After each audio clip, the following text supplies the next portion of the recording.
Hello, and we do a lot of partnerships, and this is one of the partnerships between the DSA and GGs. We hear from our community the different things that our families want to know about, and whether it's Cheryl or Denise or whether it's myself, we try to find those experts that are really going to give you the best information and provide it for you in a setting that we think is comfortable and trustworthy. So thank you so much for joining. And again, Laura, thanks for joining us today as well. Yes. I will be sending a follow-up email with upcoming events that we have, including the 3 upcoming meetings that are for continuing education for parents. All right. And now, without further ado, we give you Laura Akins Smith from Nadler and Biernath. Thank you so much. I'm happy to be here. I hope everybody's tucked in your comfy pants, ready to enjoy an evening of estate planning. um, just to introduce myself a little bit, like Denise said, I am an attorney with Nadler Biernath. We're a full service estate planning firm, but our real kind of bread and butter, our niche is special needs planning, quote unquote. And what that really looks like is working with families who have loved ones with disabilities to make sure that they've done all their due diligence so that the infrastructure is in place for long-term care for the person with the disability. So I'm going to, I think I'm going to share my screen to start with the PowerPoint, but I may kind of go back and forth because frankly, I kind of hate PowerPoint. And I also like to just kind of chat. Like Denise said, well, I'll definitely save time for questions at the end.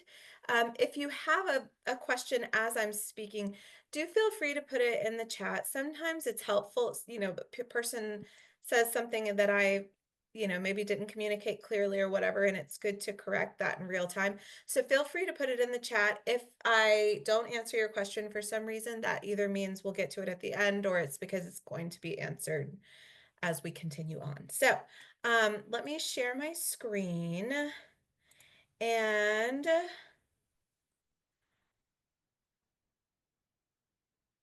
there we go. That's the beginning of the presentation. We can skip over that, of course. This picture is a little old, I'm gonna admit. All right, the first thing I'll just remind everybody of the standard disclosure, which is that this is for educational purposes only, not meant to be legal advice. Everybody's circumstances are very specific and frankly different. And so just keep that in mind as we're going along. All right, moving on. Let's see. This is a little about Nadler Biernath. I think something that I'll just kind of emphasize from the top here is when you're seeking out an attorney to help you with any of the stuff we're going to talk about tonight, Nadler Biernath is just one firm in Atlanta. There are a handful of firms that handle the work that we do. It's worth talking to friends, making sure you're getting referrals because the special needs planning side of all of this is pretty nuanced, and a lot of attorneys will prepare a special needs trust without really understanding the benefits of it all. So again, Nadler Biernath is not your only choice, but just keep that in mind that it's not something any attorney can handle.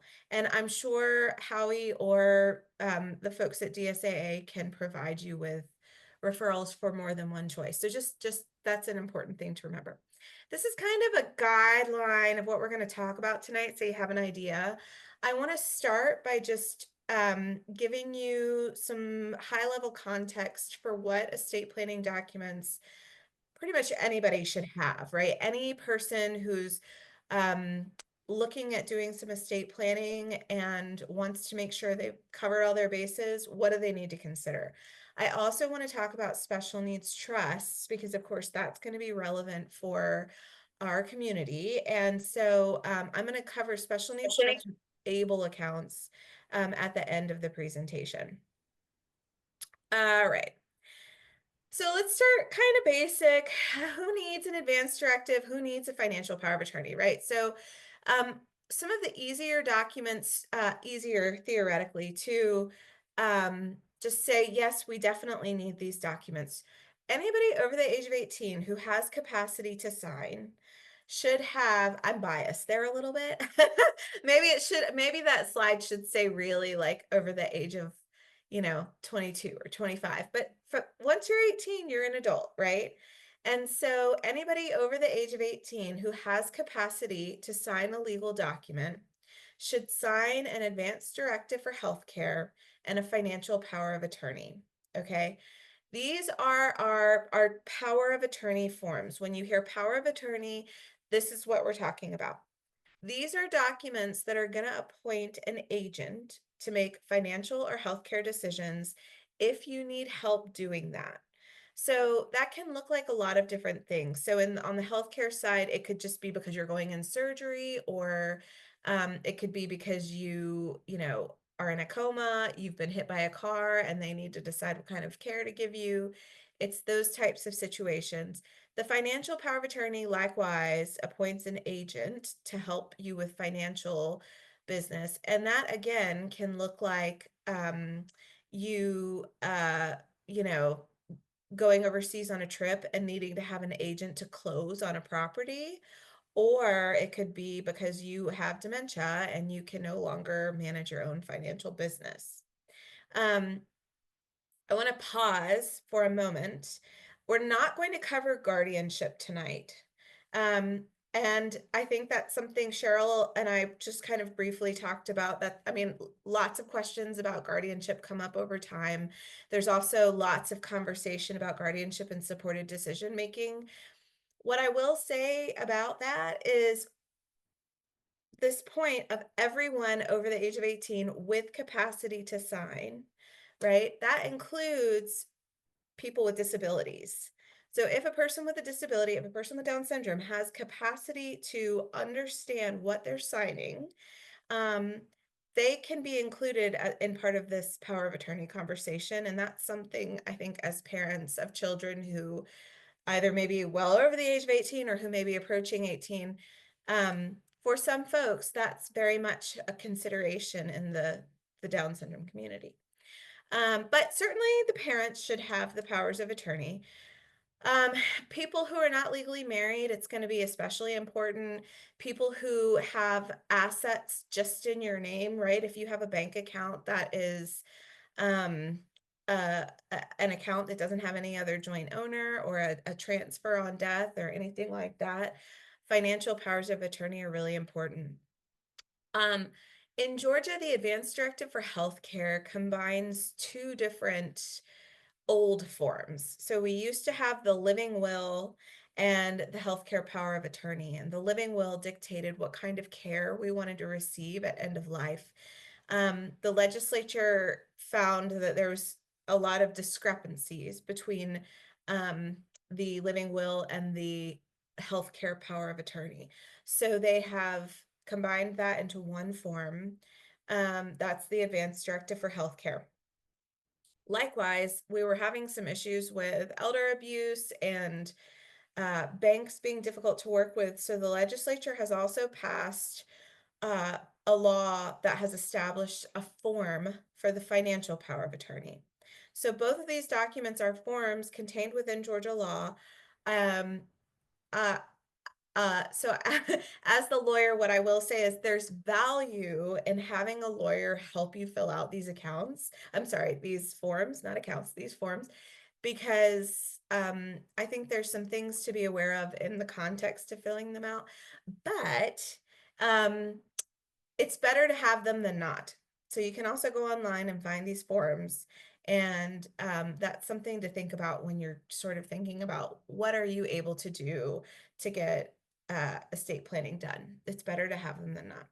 Without doing a financial power of attorney or an advance directive for healthcare, if you don't have those in place and you need a legal representative to help make decisions on your behalf, you're going to have to go to court and get a guardian or a conservator appointed. It's much more expensive. It's not worth the hassle that your family members are going to be dealing with. So these are important documents. I think people kind of sometimes throw them by the wayside because they think of a will and they think this is what we need. But the powers of attorney are worth considering, and any lawyer who's doing estate planning for you should include this as part of the conversation. All right, the next slide I want to point out is titling of assets and beneficiary designations. These days, many people have many of their assets in accounts that have beneficiary designations. For example, most, if not all, retirement accounts allow you to designate a beneficiary. When we have a person who has a retirement account, an IRA, 401k, a 403b, any of those things, when we have a person who has a retirement account with a beneficiary designated, we don't look to a will. We just, it's a contract between you and the financial organization, and we just say, okay, who do they have designated? And you send it on. We're going to talk about this more towards the end of the presentation, but you can put a special needs trust as a beneficiary of a retirement account, of life insurance, of any beneficiary designated account. So this can be very important in your estate planning because it's a sort of a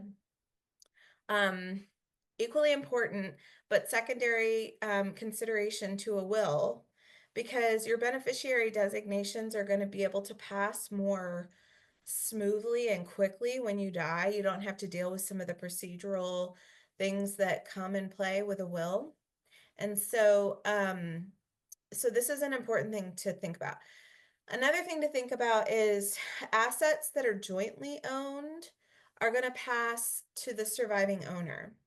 So if you have a bank account where two people are on that account, one of them passes away, the surviving owner is the owner of the account. You take a death certificate to the bank and that's that.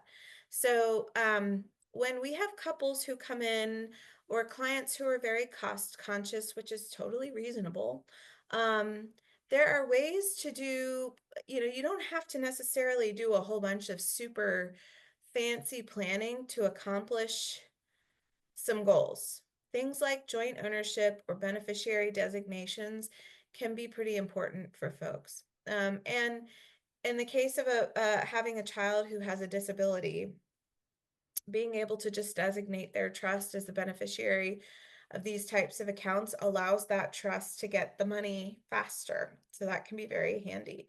So this is something to pay attention to when you're thinking about your estate planning. And another comment, just as we're talking about lawyer shopping, is you should never meet with an attorney who isn't going to ask you about your assets. So sometimes clients call us and say, we need a special needs trust. And when we say, okay, well, we're going to have you fill out an intake form to go through what your situation looks like so we can look at the whole picture, it can throw people off a little bit. And the reason for that is because a special needs trust is great and very important, I think, for most people. But it only does so as much as we fund it with, right? As we send assets to it.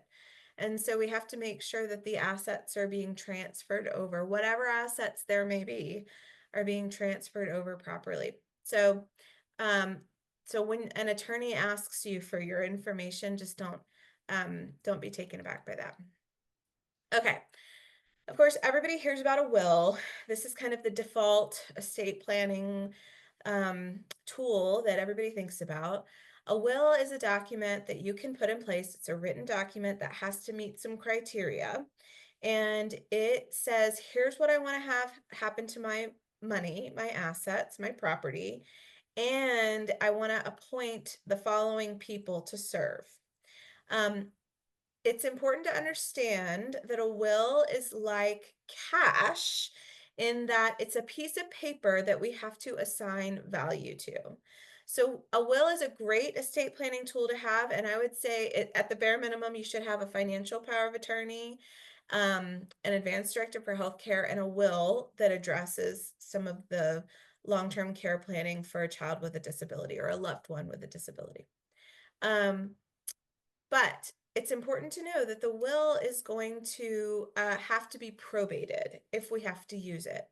right? So even when you have a will that says, here's my executor, here's the trustee of my trust, here's all my stuff, here's what I want to have happen, we have to send it to probate court.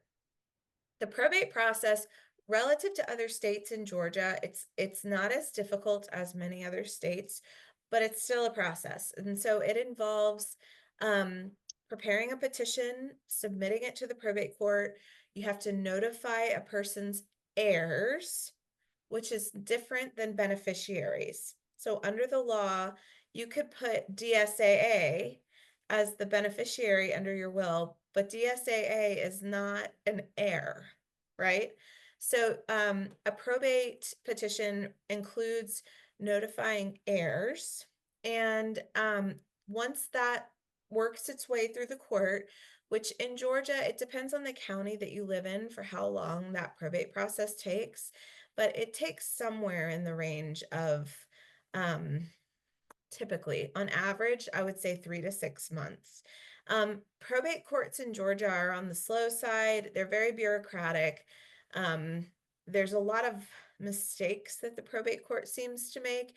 And if you make a mistake with the petition, the probate court can be slow to kick it back. So the will is a great tool. And again, absolutely should be something to think about. But what this next slide talks about is a trust. Post-COVID these days, our firm at least, and I think many estate planners in Georgia are moving towards the idea of people setting up trusts as their primary estate planning tool. I want to just kind of stop for a minute because we're going to talk about trusts a lot tonight. And so what I want to say is there's different kinds of trusts. What I've got on this slide is a revocable living trust. We're going to talk about a special needs trust. The idea behind what a trust is, though, is on this slide, right? So a donor, a person, gives money or property to a trustee to hold it for a beneficiary. What really shouldn't be included on this slide is that the trust is a written agreement that has, who is establishing the trust, who is managing the trust, and who is the beneficiary of the trust. The trust is a written agreement that says, here are the terms of the trust, here's how to distribute, here's when to distribute, and when the initial beneficiary passes away, here's what to do with the assets in the trust. And so the trust would own any property that you have, right? So instead of Laura owning my home, Laura's trust would own her home. And then Laura I'm putting my home in the trust. So I'm the donor. I would put myself as the trustee, and I'm also the beneficiary. But my trust is technically the legal entity that owns the home. And so when I die, the trust doesn't die, and we avoid probate. We don't have to even go to probate court. A person just submitted a question that I think is timely. She's saying, am I saying a trust would supersede what a will says should go to an heir? The answer to that is the trust has to own any assets that it controls, right? So if I, Laura, own a home and I die and I have a will that says my home goes to Jane, then Jane's going to get the home.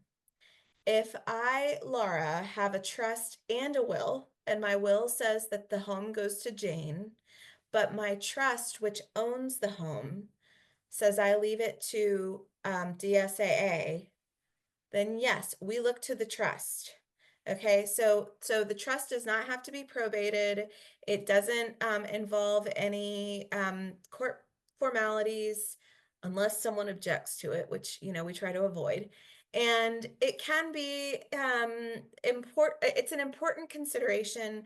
I bring it up tonight, one, because again, we're talking about it a lot more in the estate planning community over wills, because Georgia probate courts aren't the worst.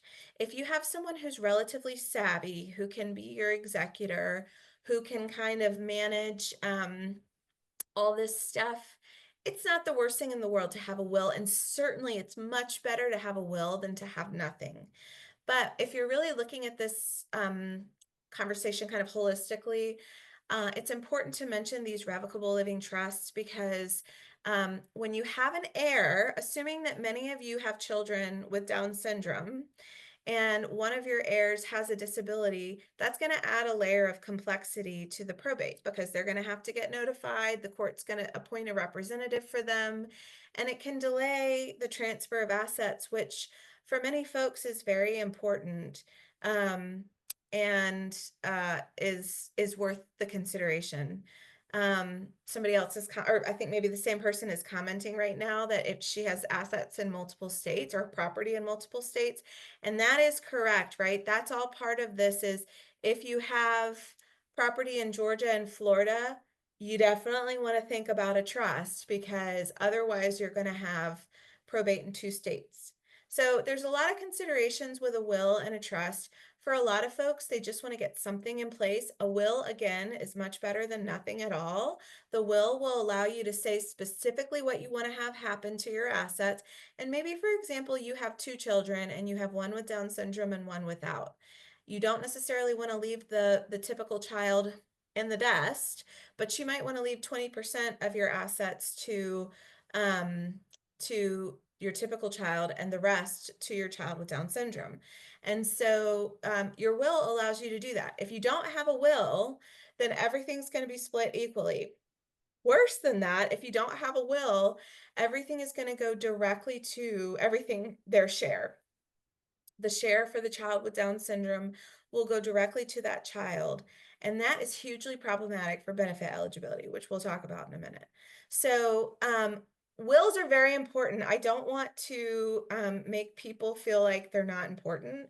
I just want you, as you're thinking about your estate planning context and this venture, I want you to kind of have the whole picture of what an attorney might present to you when you go talk to them. Somebody's asking, is it possible to put an IRA into a trust? The answer is no. We wouldn't put the IRA in the trust, but we would have a beneficiary designation, right? So the trust would not own the IRA, but we would make sure that your retirement accounts have beneficiary designations. Any accounts like life insurance or retirement accounts, we look to the beneficiary designations. But homes, bank accounts, like checking and savings accounts, things like that, those, if you set up a revocable living trust, then you would move your assets into that RLT, the revocable living trust, and then the trust would control what happens to it, and we would bypass probate. Okay, so I'm going to move on from that conversation a little bit to the special needs trust conversation. So again, first of all, I just want to remind you, a trust is a trust, right? Any trust that we talk about is going to be a trust that has a person who's funding it, a person who's the trustee, which is going to be the person managing the money in the trust, and a beneficiary. This RLT, Revocable Living Trust, is going to have a very different drafting. The language in the written trust document is going to be very different than a special needs trust. So they're not one and the same, but they function in the same way in that they have a trustee, they can own assets, things like that. I'm going to stop sharing my screen just for a moment because what I want to talk about next, before we go into special needs trust, I want to just remind you about the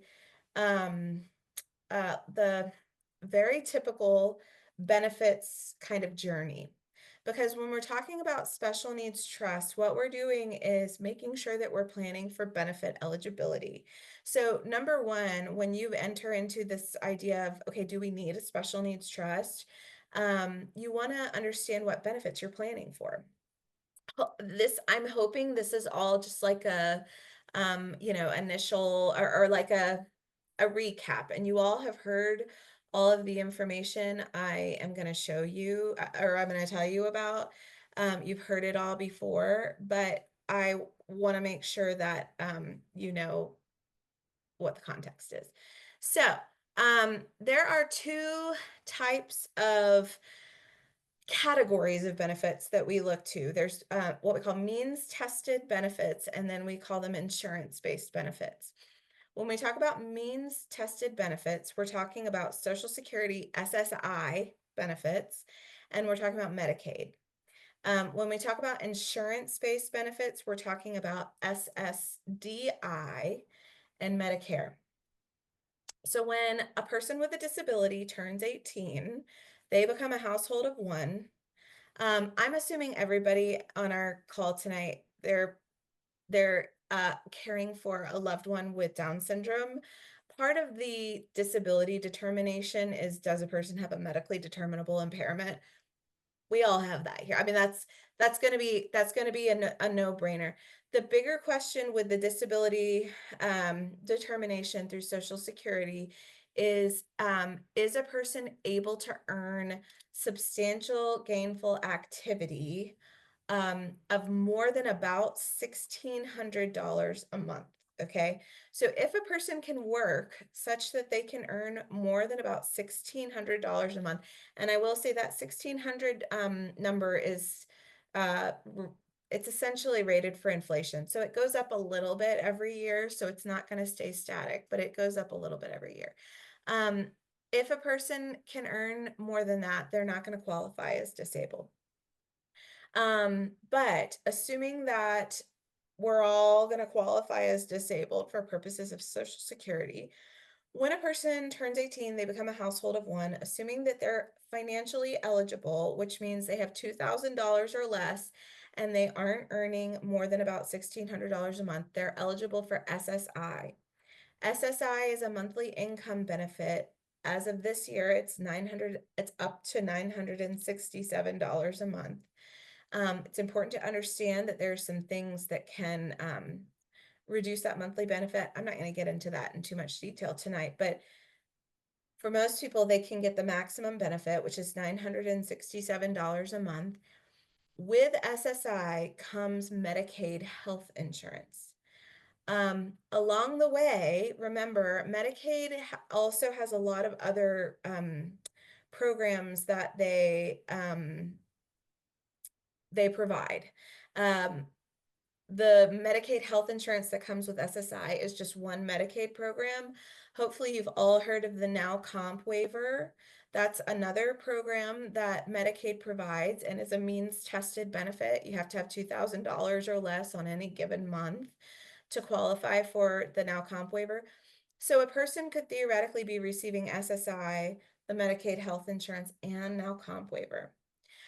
What often happens very often is when a person is 18, their parents are still working.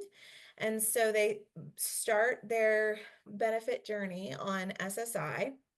And then as their parents retire and begin drawing Social Security. So it's really when parents start to draw their own Social Security, then the child with a disability can convert to a different Social Security benefit. So again, someone could be receiving SSI, their parent retires, begins drawing their own Social Security. If the parent has been paying into the system for enough quarters of coverage, which most people have, then their child will be able to convert to SSDI, which is a benefit based on the parent's work record, and they'll be able to get monthly income through SSDI.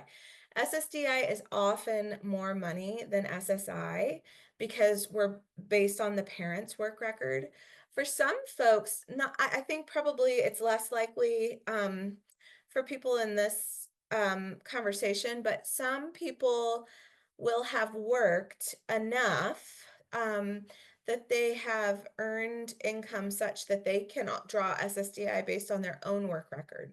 So when you stop working, you can get some SSDI. But in any case, SSDI is not a means tested benefit. It's going to be a benefit that you're going to get if you were disabled. So if I am a disabled person, my parent has been paying into the system, I'm receiving SSI, and my parent begins taking their own, retirement benefit through Social Security, then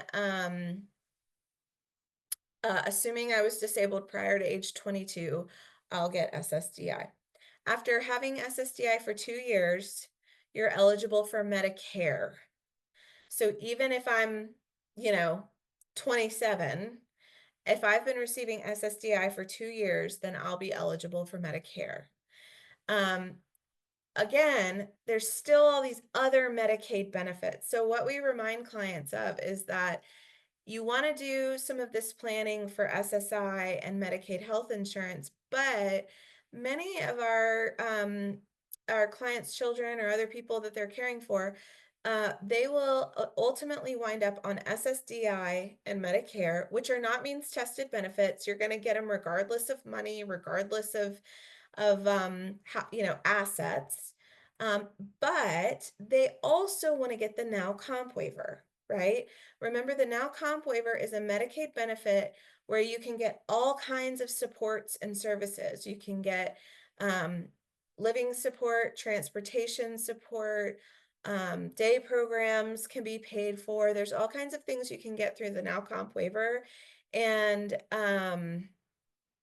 so that's just an important thing to think about. Is a part of the reason we do the special needs trust planning is to preserve eligibility for Medicaid for down the road. Maybe we don't necessarily need it right now, or for whatever reason, it's not top of mind, but it's for the long-term planning. One of the questions is, does SSDI depend on having a parent that reaches retirement age or just turning 18? So again, just to reiterate, the way it works is when you turn 18, you're eligible for SSI, which is a means tested benefit that's limited to up to $967 a month. And it doesn't, the parent's record is irrelevant. They look at you, let's say I am the disabled person applying for SSI. Even if my parents are still working and earning a whole bunch of money, I can still get SSI because I'm a household of one. I'm me and I don't have any money and I have a disability. If your parent has not paid into the system, let's say you have, it's a funky situation where that hasn't happened, but it could be something like you have a mother who doesn't work outside the home and dad's not in the picture or something like that. That could be a case where the person's just not eligible for SSDI. In the situation where kids who have other disabilities other than Down syndrome, there are circumstances where SSDI isn't going to be at play, but SSDI will only be granted to a beneficiary once a parent begins drawing Social Security, dies, or becomes retired themselves. I'm sorry, becomes disabled themselves. So again, a child who's receiving SSI or who is otherwise eligible for Social Security disability benefits will only get SSDI based on their parent's record if the parent begins drawing Social Security themselves because they've retired or are nearing retirement, if the parent dies, or if the parent becomes disabled themselves and they're drawing on Social Security disability, so their disabled child can also take advantage of it. So that's the deal with benefits. And again, that's a real high level, big picture. There's a lot more to know about benefits than that. But excuse me, I want to remind everybody about what we're talking about when we talk about benefit eligibility, because I think it's important and guides the context for special needs trust. So let's talk about special needs trust. I'm going to share my screen again. And let's see, let me get myself together here. Okay. There we go. All right, so I'm going to share.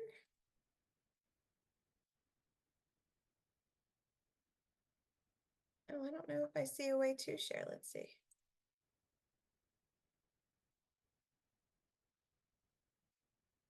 Here we go. Okay.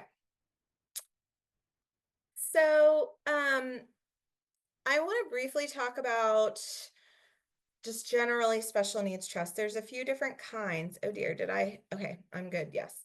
There's a few different kinds of special needs trust, but for any special needs trust we talk about, first of all, special needs trust is the colloquial legal term. Well, I don't know if it's even the legal term, but it's how we phrase it in the legal community.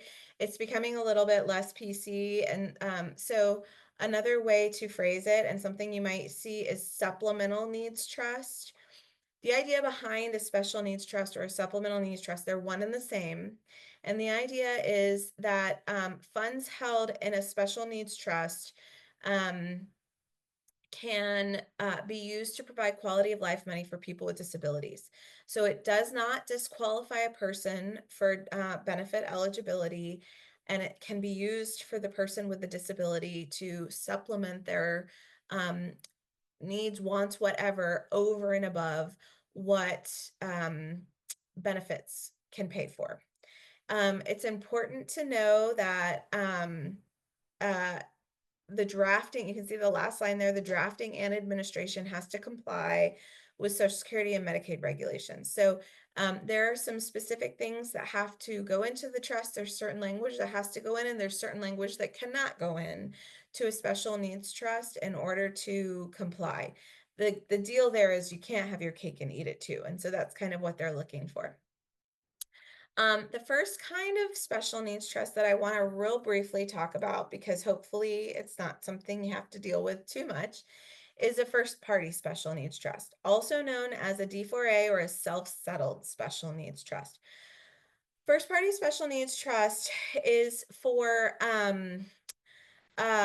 a situation where the person with the disability has money themselves and they need to get it out of their name in order to be eligible for benefits. First party special needs trust, because the trust is going to be funded with money that belongs to the person with the disability. There's more strings attached, right? I know many of you are going to be interested in, well, where can I put my money, right? Your money doesn't belong to your child with a disability. We'll talk about that in just a second. But first, I just want to briefly mention the first party trust. In order to set up a first party trust, the beneficiary has to be under 65 years old. A first party trust can only be established by certain people. So parent, grandparent, court guardian, or the beneficiary themselves can set up a first party trust. It has to be for the benefit of the beneficiary, the sole benefit. And that's kind of a specific rule that can get a little tricky when we're thinking about certain types of distributions. And the first party trust has to include a Medicaid payback provision. What that means is if a person is a beneficiary of a first party trust, is receiving Medicaid, and they pass away, and there are funds remaining in the first party special needs trust, Medicaid's going to say, all right, here's how much we spent for this person.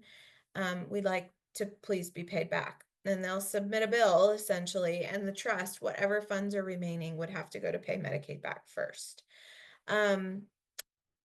So the first party trust is not going to be something that is necessary for everybody. The things like this is kind of a collective list of general things, but like if a person gets into a car accident, a person with a disability gets into a car accident, they're receiving SSI and Medicaid, and they get a settlement from that car accident. They probably will need to put that first party money somewhere because it's their money. It's the person's with the disability's money, and they can put it into a first party trust if they're under 65. Sometimes like a lovingly intending grandmother will leave, Laura, who has a disability and is receiving SSI and Medicaid, they'll leave Laura the inheritance, and that if it's over $2,000, it will cause issues for eligibility, and so those funds can go into a first party special needs trust. What I will say is I wouldn't necessarily set up a first party special needs trust unless you need it. We're going to talk a little bit more in a few slides about an ABLE account. And that's another solution for some of these things, but there are other limitations. The first party trust is really to be used more like with a specific purpose. I wouldn't necessarily just automatically include this as part of your estate planning. All right, the next type of special needs trust I want to talk about is a third party special needs trust. And there are two different ways to set up a third party special needs trust. So the first one we've got on this slide, third party money is referring to the idea that it's anyone else's money other than the beneficiary. So, parents can set up a third party trust, siblings could do it, grandparents can do it, friends can do it. Anybody other than the person with the disability can set up the third party trust. And anybody other than the person with a disability can contribute to a third party trust. We don't want to mingle third party and first party money. That just causes problems. So some of our clients ask us things like, for whatever reason, their child's receiving Social Security and they're not able to spend it all in the month of receipt. And so they want to put it into their third party trust. Social Security is considered to be the person who's receiving it. It's their money. It's first party money, so we can't put it in a third party trust. There's no age restriction for the beneficiary for a third-party trust. So if you have a child or a loved one over the age of 65, you can still set up a third-party trust. There's also no Medicaid payback. So this is why it really usually comes in play for parents, because parents can set up a special needs trust, transfer assets into it, and then they can say when the beneficiary passes away, if there's any money remaining, here's where it goes, right? So you could say, I leave it all to my other children or other family members, charitable organizations. And so that's something that people, I think, get a little thrown about, is there's no Medicaid payback for a third party trust because it's not the beneficiary's money that's going into the trust. So this slide is addressing the inter vivos or living trust. The idea here is you set up a trust that exists upon signing it. The trust, when you sign, you have all the terms of the trust, and you could go to the bank and open a bank account right away and put, how grandma could put $5,000 into that bank account. The trust exists, it's ready to go. When a person is receiving Medicaid and they have an existing special needs trust, you have to get it approved by Medicaid. There's a Department of Trust review through Medicaid. And so we often will encourage clients to set up the living trust. It's pretty circumstantial as to whether it's really necessary or appropriate. But a lot of our clients want to cross their T's, dot their I's, make sure everything is set up, the infrastructure is there. So we say, okay, go ahead and set up the trust that exists so it's ready to be funded whenever you want to. We can get it approved by Medicaid, and all of those things kind of are done. So that's one option for doing a special needs trust, is that you can have it in place. You don't necessarily have to fund it, right? You could put the trust as the beneficiary of retirement and life insurance accounts and wait until those accounts, are ready to be distributed out, but the trust is there and ready to go. Another option for setting up a third-party special needs trust is doing a what we call a testamentary special needs trust. So this is a trust established under a will. This slide should be updated to say that it's a third-party special needs trust that's established under a will or a revocable living trust, right? So in your RLT, if you decided to go that route, you can still have this testamentary trust. It's a subtrust, essentially. It's a trust that's contained within a document. The deal with the testamentary trust and why it's not always ideal for everyone is that it doesn't exist until that person passes away. So you can't open a bank account, you can't get it approved. You have to wait until the person dies in order to flesh out some of those things. Otherwise, it's essentially the same as the living trust. There's still no age restriction, there's no payback. You can still say, when the funds in the special needs trust, if there are funds remaining in the special needs trust when the beneficiary passes away, here's what happens. And so the deal here is, and again, this is where everybody's so different. Different people have different planning priorities. Some people feel that this is totally sufficient, and certainly it will cover your bases. It's just that you have to rely on other people to get things fully going, to get the approval for Medicaid done, to make sure accounts are open and things like that. Um, it's certainly the more cost effective, it should be the more cost effective way to do your planning, because you're not setting up a whole new trust. We're just putting backup terms of the trust in your will. And it's a little less specific to the beneficiary because it's contained within a document. But this is totally sufficient planning. So I think it's important to understand I, cost is going to be, everybody's always worried about how much things cost, because that's a reasonable concern. And there are options. And when you call a law firm to say, I want to do this planning, it's important to understand that there are ways to do it in a slightly more cost-effective way, and it may be a perfectly good way to plan. Like, it may work for your planning and your needs just fine. So that's just something again, keep things like this in mind. When we're talking about a special needs trust, we're always going to think about, well, who is going to be the trustee?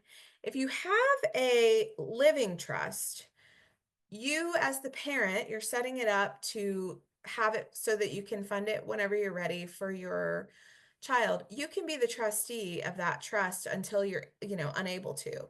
You'll always want to have a successor. Multiple successors is even more ideal, meaning people who can serve after you if you are either unable to serve because of, cognitive decline or whatever, or because you've passed away. With the testamentary trust, you're going to have to designate someone who will come after you because you've already passed away. And thinking about who is the trustee of a special needs trust. The special needs trust it's not rocket science as far as how to administer, but some of the things that people have to think about when we're thinking about a trustee are, with that Medicaid approval comes an accounting requirement. So if the beneficiary of a special needs trust is receiving Medicaid, we have to get the trust approved. And then Medicaid wants an accounting every year. They would like to see what was the balance, what was it spent for, what came out, and what's the new balance. The accounting that has to be provided for a special needs trust is not like filing your taxes, or it's not that complicated, but it does require maintaining some records, being aware of, how you're spending money, and keeping up with all of that. You also, if assets in a special need, let's say you have a investment account in a special needs trust, which a special needs trust can hold an investment account. Let's say that account earns income over the course of the year, and for whatever reason you have to pay taxes on it, because it's taxable. I should phrase that a little differently. If an asset in a special needs trust earns income, it can be taxable income, and it's a possibility that that income can rise to the level of having a tax liability.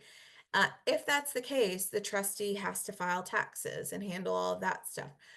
I think the other big thing is the trustee needs to have some kind of relationship to the beneficiary, and that the trustee needs to have a way to distribute funds to the beneficiary, and to be at least generally aware of what the beneficiary's needs are, or be in communication with people who know that. So if the beneficiary has siblings who maybe are not old enough, or just in a life space where they can serve as trustee, So you've got your aunt serving as trustee.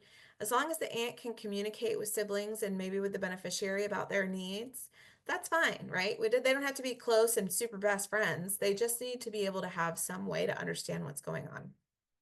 So your trustee doesn't have to be a big fancy CPA or financial planner.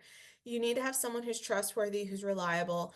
Did a speaking engagement recently where someone asked, was there a minimum age for a trustee?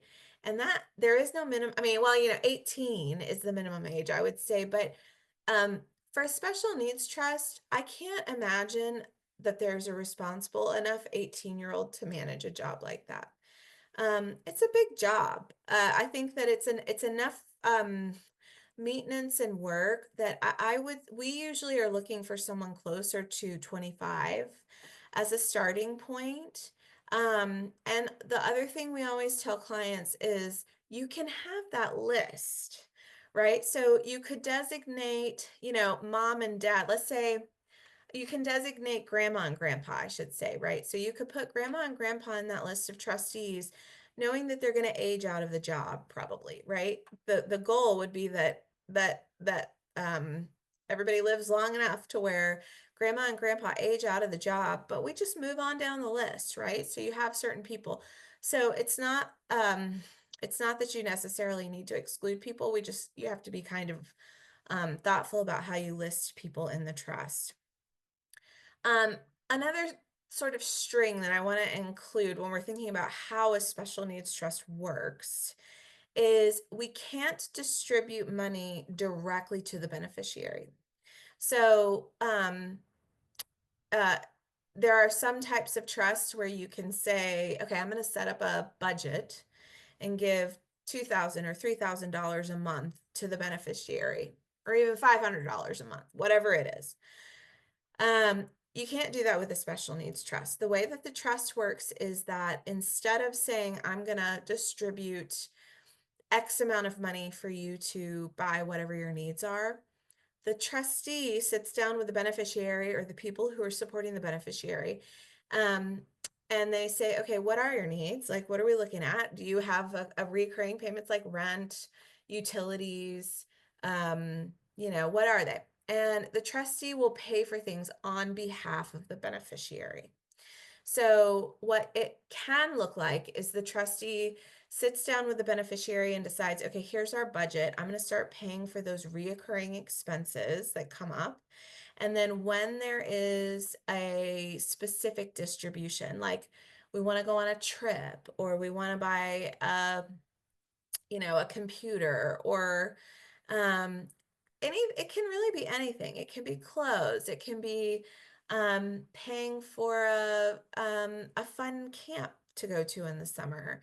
It doesn't have to, and it can be those like boring medical expenses that are kind of a drag, but it can also be fun stuff. It is important to remember that the special needs trust is supplementing the benefits.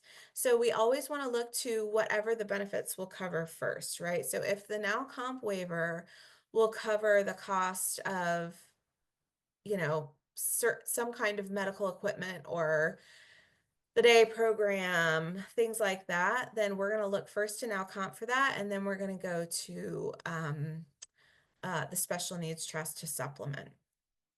I want to mention a pooled special needs trust here. So when we're thinking about who is the trustee and what do I do if I don't have a person that I'm comfortable appointing?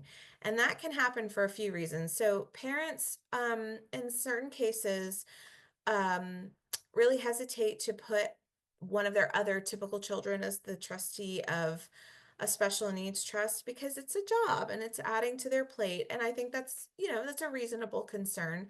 So sometimes there's no family members or friends that people are comfortable with appointing. Sometimes it's because there are family members or friends who are involved in the support of the person with the disability, but it's a contentious relationship, or it's a challenging thing to manage. And so they don't want to designate a person. If you have lots of money. And when I say lots of money, for most people, we're sitting on it's about $1 million or more in assets that are going into a special needs trust. It varies a little bit. It's really more like $800,000 or more. You can use a bank or a trust company. A lot of people don't have that kind of money. So when they think about who could we use to manage a trust, and we don't have any friends or family that we're really comfortable appointing, a pooled special needs trust is another great option for a professional trustee. So the idea behind these pooled special needs trusts is that they're managed by nonprofit associations. They pool together beneficiary assets and manage them, and at a pretty cost-effective fee. So they do charge a fee, but it's nominal. It's pretty small, relatively speaking, to a professional trustee. And so if you don't have enough going into a special needs trust to use a professional trustee, like, I mean, that can look like a trust company. It can be a bank, like Regions Bank. Well, some of these banks aren't even doing the special needs trust work anymore, so I hesitate to give too many examples, but Synovus and Regions are two banks that will still take special needs trust. You can use pooled special needs trust. The deal with the pooled special needs trust is they have a master trust agreement, and you sign on to the pooled special needs trust. So for many of our clients, we set up the living special needs trust. We put a list of trustees that would include like grandma, grandpa, brother, friend, whatever. We got a list. But because a special needs trust is a lifetime trust and we just want to add some extra insurance, we put a professional at the end. But when a family doesn't have the oodles of money, then the pooled special needs trust is a fantastic option. And when you meet with an attorney, they can give you different referrals. We typically refer to the main one is called Commonwealth Community Trust. There are lots of pooled special needs trusts to explore, though. So your attorney can talk to you about that. That would be part of the conversation with deciding who would be serving as trustee. We already talked about administering a special needs trust, so I'm not going to go over this slide anymore. I want to mention an ABLE account. I hope this is all okay. It's funny because sometimes people know everything and other times people have heard nothing, but I'm going to briefly talk about ABLE accounts because they come up all the time for people. They're relatively new. They've only been around for 5 or 6 years or so. And like special needs trust, funds held in an ABLE account do not disqualify a person for benefits. So if a person is receiving Medicaid, they can still have an ABLE account with money in them, money in the account, and they won't be disqualified for their Medicaid benefits. ABLE is the national legislation. Georgia's program is called the Stable account, which is S as in Sam, TABLE. And the ABLE accounts are modeled after 529 plans. So the idea is you can put funds into an ABLE account pre-tax. So there's a tax benefit. In order to establish an ABLE account, the person has to have a diagnosed disability. I don't think that's an issue here. And they have to have been disabled prior to age 26. If you're talking to other parents who have children with different types of disabilities than Down syndrome, we have included on this slide, it's important to know that there's legislation that's been introduced to bump that age up to 46. So like if a person got a traumatic brain injury or something later in life, not everybody's eligible for an ABLE account right now, but they're talking about bumping up the age. That's not an issue for Down syndrome, but I have that on there. The deal with ABLE accounts, the reason why I'm not spending more time on them is because they have a lot of limitations. And I tell clients they're like a tool in your special needs planning toolbox. They can be very handy for certain situations, but they don't replace a third-party special needs trust. So able accounts, you can only have one able account per beneficiary. You can have as many special needs trusts as you want, although I wouldn't recommend doing that. That gets complicated. Able accounts under the law have to be used for qualified disability related expenses. I think this is super stupid drafting because what does that mean? It can be anything, I think, right? So as long as you can substantiate what you're spending able accounts for as it being related to a person's disability, it's fine. To me, people with Down syndrome, I mean, if you're going out to dinner is a therapeutic thing. If you're going on vacation, you're practicing skills. I mean, so I'm not really, I don't know that that's something to worry about, but it is something to be aware of that it's technically a requirement.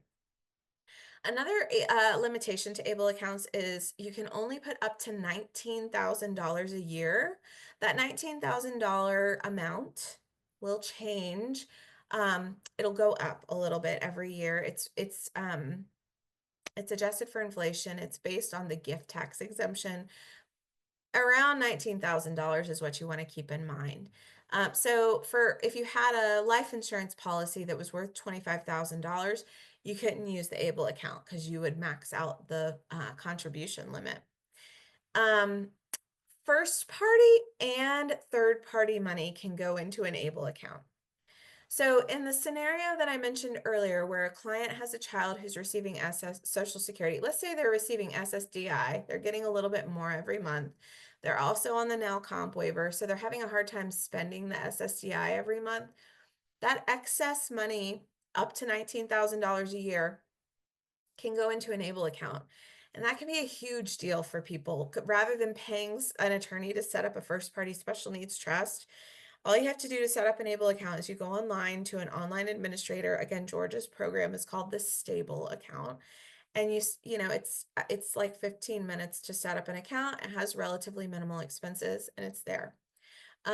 If grandma or grandpa leaves, let's say $15,000, well, you've totally screwed up benefit eligibility, but $15,000 is $15,000. And so you can put that into an able account and not have an issue for benefit eligibility. So they can be very handy tools when they're needed. But what I will say is, if you're planning to set up a third-party special needs trust as part of your estate planning, I would focus on that first. And then again, if like the first party trust, if you need the able account, you can always go do it. The other big thing with able accounts is like the first party trust, they have the Medicaid payback provision. So any funds remaining in the able account when the beneficiary passes away will have to go to pay back Medicaid. And that just means we don't want to save money in the able account. We want to be like putting that, $15,000 inheritance in there. And then we want to be focusing on spending from the able account first before we look to the special needs trust or other savings that have been done for the beneficiary because the able account has that Medicaid payback. The next couple of slides is just kind of a comparison of able versus special needs trust. A lot of people come in and say, oh, well, we have an able account, so we're all set. And they're not the same. They're just not, they don't replace one another. They're two different tools in your toolbox. Some of the biggest kind of distinctions are, again, with special needs trust, if you have growth in the trust from, again, an investment account or some asset that's earning income, it's going to be taxable, whereas the able account, it's not.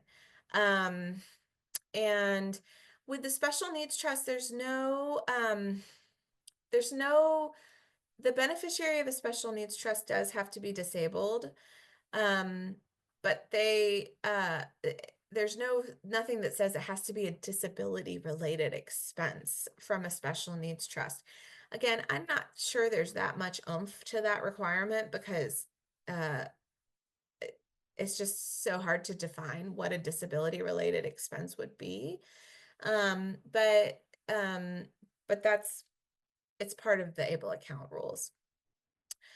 Another thing I didn't mention with the able account is if for some reason the able account built up such that it was earning more or it had more than $100,000 in it, Social Security benefits would be paused. And we don't want that. So that's another reason not to save. That's not the case with special needs trust. Special needs trust can hold as much money as they can. You can put as much money as you want into a special needs trust. So I think I mean I think I've made it pretty clear. Able accounts can be super handy. They're not hard to set up, but they don't replace the special needs trust. We have some clients, I guess I'll give an illustration, who have benefits, right? Let's say they have SSDI, Medicare. Maybe they also have now comp waiver in the dream world. This is the dream world right here that I'm presenting. But SSDI, Medicare, now comp waiver, able account, and a special needs trust, right? They have all of the things. When we're thinking about how do we spend from all these things, the way that would look is we first spend the benefits, right? We pay for things with SSDI, we utilize now comp waiver and Medicare.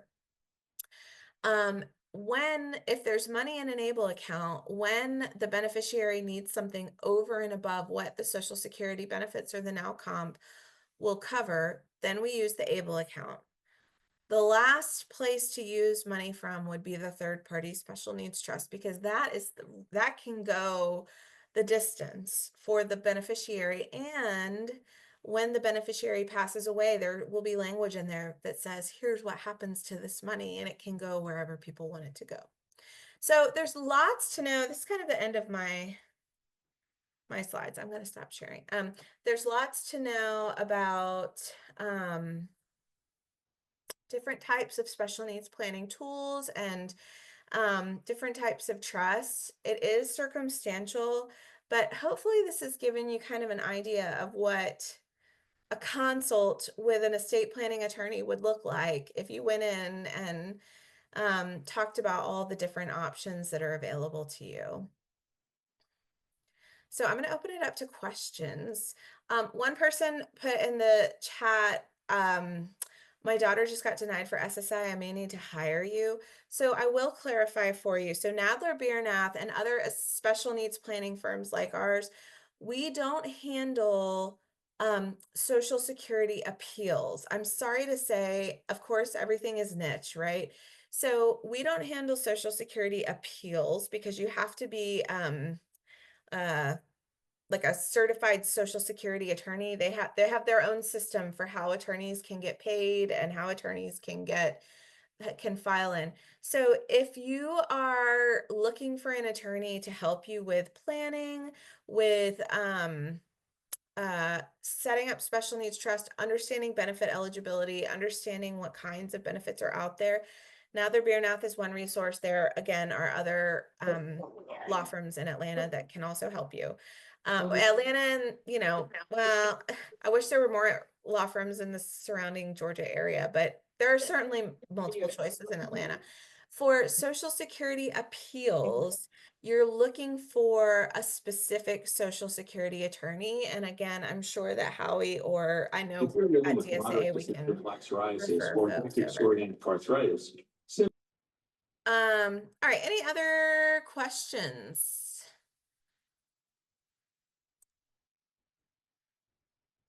I don't see anybody raising their hand. I was just looking to see if anybody has anything.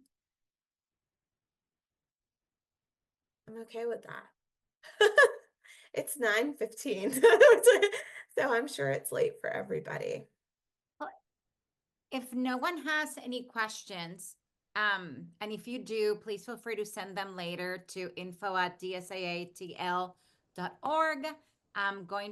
Here's Mary London. So that question, typically for children under the age of 18, you're looking at Katie Beckett. You're looking at the Katie Beckett Medicaid waiver and applying for that benefit. That's a Medicaid benefit. And very rarely are people, I mean, I'm not going to go into the details because it gets into the weeds, but there are circumstances where a person under the age of 18 can receive SSI or maybe SSDI, but it's pretty rare. Usually it's because a parent has died or there are some other financial circumstances that would make a person eligible, but typically the primary benefit that you're looking at for a person under the age of 18 is the Katie Beckett waiver. through Medicaid. Question about average cost to establish the various trusts. So I can ballpark Nadler Biernath. I wish I had a better idea of other special needs planning attorneys in the area, but Nadler Biernath, it depends a lot on what work we're doing for you. A ballpark figure to do a will and a special needs trust, all the way through, like a will and a testamentary special needs trust, all the way through an RLT and a living special needs trust. It can be anywhere from like 5,000 to 8,000 depending. The way that we handle our fees is we take half to get started and half when documents go out for review. So it's not necessarily all up front. That's a lot of money, I know, but that's how we handle our billing. I can't speak for other firms. So you could call around. And again, I'm sure you can get referrals. This is a great question. What's a good time to start doing this planning? I'm biased. I think sooner rather than later is good, right? So for some people, first of all, it's overwhelming when you're having a baby and you've got your baby with Down syndrome. So got a lot on your plate. I think people should have some kind of estate planning anytime they have a child. When you have a child who has a disability and they're coming up, so this person mentioned that their son is 13. When they're coming up on the age of 18, there's a lot of things that can kick in, right? So the big three that we talk about are they're eligible for SSI, so you can start to think about applying for that benefit. They are also, that's the time when they become a legal adult. And so you have to start thinking about, well, how are we going to make sure they're protected into their adulthood? Whether that looks like setting up powers of attorney, it looks like guardianship, whatever it looks like for your family. And then the last one is, well, okay, so we need to do some special needs planning because they're eligible for benefits and they're going out the world. You can do a lot of those things like applying for Social Security. If you are moving forward with a guardianship, if you find that that's the appropriate thing, or if you're going to have them sign powers of attorney, you can't do those things until your child is 18. You can do the planning, right? So if you're thinking, I have a ton of stuff on my plate and I'm got a lot to manage, the planning is something you can do anytime. And I think sooner is better than later. And I will also say that we can incorporate a lot of flexibility into your plan. So if you feel like, you aren't ready to designate certain trustees, or maybe you've got people who are trustees, but they're going to age out of that job quickly. My dream clients will review their documents once a year and probably only call me every, 10 years and say, hey, this person died or whatever. And we need a new trustee because the person passed away. So it's not something that's set in stone for forever. So even if you do your documents when your child is 4 versus 13 versus 25, you're going to have to reevaluate some things over time. And I would say because it's something you can check off your list before your child turns 18, it's worthwhile. That's just my spiel. I also know this is difficult stuff to kind of, decide on and think about in general. So anytime, it's something to put on the list and do it when you have the bandwidth to do it, but you don't have to wait. Any other questions? All righty. Laura, this Is was that the last tremendous. question? Tremendous. Lots and lots and lots of information. At first, I I know. started taking notes and then I kind of had to stop Sorry. and say, like, this is awesome. So I'm going to go back and rewatch it just to remind everybody it is recorded. So go fast forward to the parts that you really want to hear again Yeah. and make special notes. But your time was really appreciated, and we really Good. appreciate you giving us your expertise tonight. I'm so happy. Thanks everyone for joining and sticking with me. Oh, absolutely. Thank you so much, Laura.